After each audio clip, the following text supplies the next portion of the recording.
আচ্ছা ভূতনাথ কাকা, ও ভূতনাথ কাকা, তুমি তো আমাকে বিশ্বাস করো, তাহলে অপেক্ষা করো, চিনি ফিরবেই। আমি তোমাকে বলছি, কারণ চিনি আমাকে ছাড়া থাকতে পারবে না, ফিরবেই ও। দ্রোণের অবস্থা তো চোখে দেখা যাচ্ছে না মা, কিছু একটা ব্যবস্থা করো। ব্যবস্থা তো একটা করতেই হবে, যাতে দাদু ভাই মেনে নেয় যে চিনি আর নেই।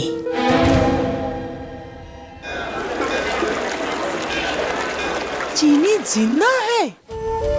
ডাক্তার বাবুজি, চীনের উমার ইতনা বেড়ে গেল কি করে? जनार्दन, हाँ बाबू जी। डॉक्टर शर्मा के एगिए दिए सब। ठीक है बाबू जी। डॉक्टर साहब चलिए आइए। नमस्ते।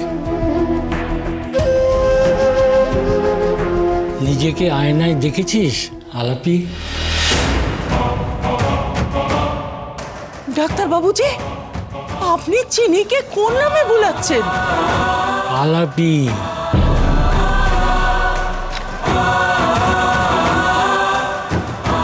আমি তো সেই কতকাল আগে আগুনের ঝলসে পোড়া কালো কাঠের মতন হয়ে গেছিলাম ডাক্তারবাবু। আমার তো আগের কথা মনেও নেই। তাহলে অপারেশন করে আবার আমার এই পোড়া কালি চেহারাটাকে নতুন রূপ কেন দিলেন ডাক্তারবাবু? নতুন রূপ দেখতেছে আমার ভয় করে। ওই পুড়ে যাওয়া কোচকানো মুখ দেখেই তো আমার অভ্যেস হয়ে গেছিল। তোকে যে নিজের এই নতুন রূপ দেখতে হবে আলাপি। আয় আয়, এগিয়ে আয়।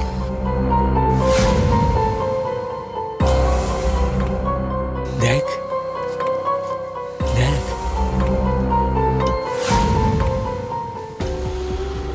দেখ,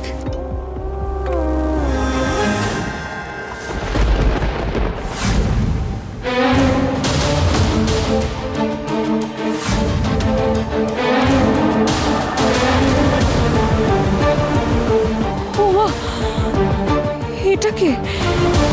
এটা তো আমি না। এটা কার মুখ? এই মুখ তোর মেয়ের, চিনি, চিন্ময়ী।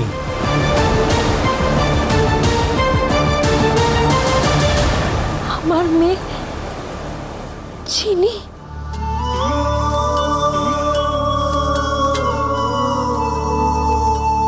ভারী মিষ্টি নাম তো আমার মেয়ের। কোথায় আমার মেয়ে ডাক্তারবাবু? সে কোথায়? ডাকুন না একবার তাকে, তাকে একটু প্রাণ ভরে দেখি। না, সে মনে হয় আর নেই।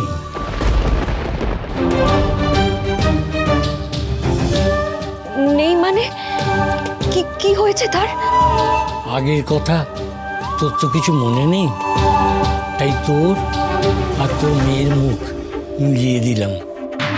হুবহু এই মুখ যদি তুই আরো কোথাও দেখতে পাস, তাহলে জানবি সেই তোর মেয়ে চিনি।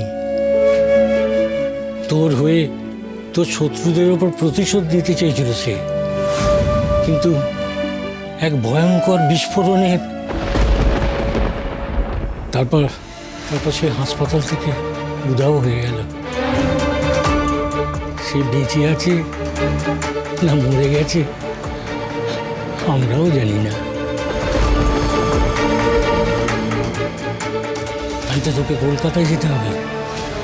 সেখানে তোর শত্রুরা আছে,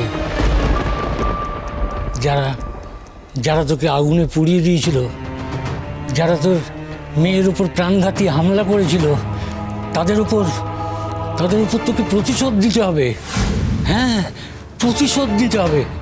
আমার মেয়ের কথা তো আমার কিছু মনে নেই ডাক্তারবাবু, কিন্তু আপনি বলেছিলেন যে আমার একটা মেয়ে আছে। আমি তো সেই খুশিতেই এত কাল বেঁচেছিলাম, কিন্তু এখন জানতে পারছি যে সে আর নেই। আমার শত্রুরা আমার মেয়েকেও শেষ করে দিল। আমি তো নিজের জন্য কখনো প্রতিশোধ নেওয়ার কথা ভাবিনি ডাক্তারবাবু, কিন্তু এখন আমাকে প্রতিশোধ নিতে হবে। কিন্তু শত্রুদের কাছে আমি পৌঁছবো কি করে? আমার তো কিছুই মনে নেই ডাক্তারবাবু, আমি তো সবই ভুলে গেছি। সব ব্যবস্থা হবে, কিন্তু সাবধান, শত্রুরা বড় সাংঘাতিক। যেমনটা শিখিয়ে দেবো ঠিক তেমনটাই করবি, তার অন্যতা হলে কিন্তু বিপদ। ঠাকুরের সামনে প্রণাম করতে নেই। এতকাল মেয়েকে আমি দেখতে চাইনি, ভাবতাম সে আমার থেকে দূরে আছে, ভালো আছে, নিরাপদে আছে। আমি মরে গেছি জেনে হয়তো শত্রুরা আমার মেয়ের আর কোনো ক্ষতি করবে না। আপনি তো বলতেন শত্রুদের সব রাগ আমার উপর, তারা আমার মেয়ের কখনো কোনো ক্ষতি করবে না। কিন্তু এখন আমার মেয়ের ক্ষতি ওরা করেছে, সেটা তো আমি আর সহ্য করবো না ডাক্তারবাবু, কিছুতেই না। আপনি যা বলবেন আমি তাই করব।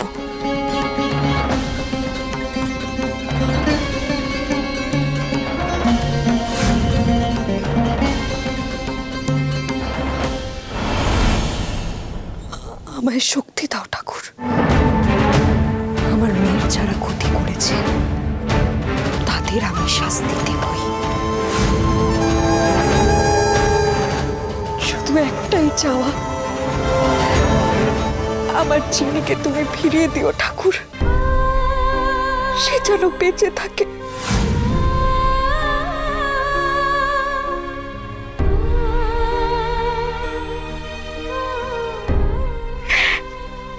এতকাল যেভাবে ডাক্তারবাবু আমাকে বাঁচিয়ে রেখেছিলেন, সেইভাবে যেন আমার মেয়েকেও কেউ বাঁচিয়ে রাখে, আগলে রাখে।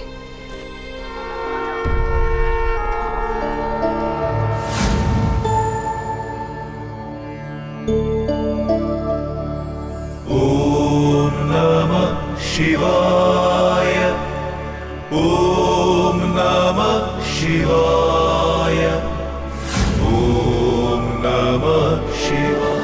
डरना মা তালাপি, এ ভগবান আছে না, তোমার সব কথা শুনবেন আর দেখবে কেউ না কেউ তোমার মেয়েকে বাঁচাবে।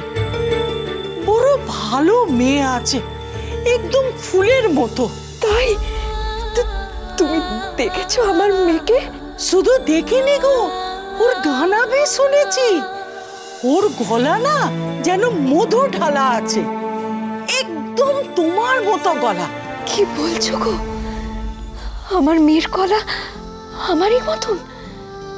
সে আবার গানও গায়? ঠাকুর, ঠাকুর তুমি ওকে বাঁচিয়ে রেখো, মরার আগে একবার হলেও যেন আমি ওর গলাটা শুনতে পাই ঠাকুর। শোন আলাপি, হাতে একদম সময় নেই, আজ রাত্রিরেই কলকাতা যেতে হবে। জনার্দন, হ্যাঁ বাবুজি, ওর কলকাতা যাবার ব্যবস্থা করো। ঠিক আছে। ফুলন, ওর জিনিসপত্র সব গুছিয়ে দাও। হ্যাঁ বাবুজি। ওর সামনে এখন অনেক বড় লড়াই, ওর নিজের আর ওর মেয়ের শত্রুদের মুখোমুখি দাঁড়াতে হবে ওকে। কিন্তু আমি কি পারবো বাবুজি? মন যে বলে চিনি চিনি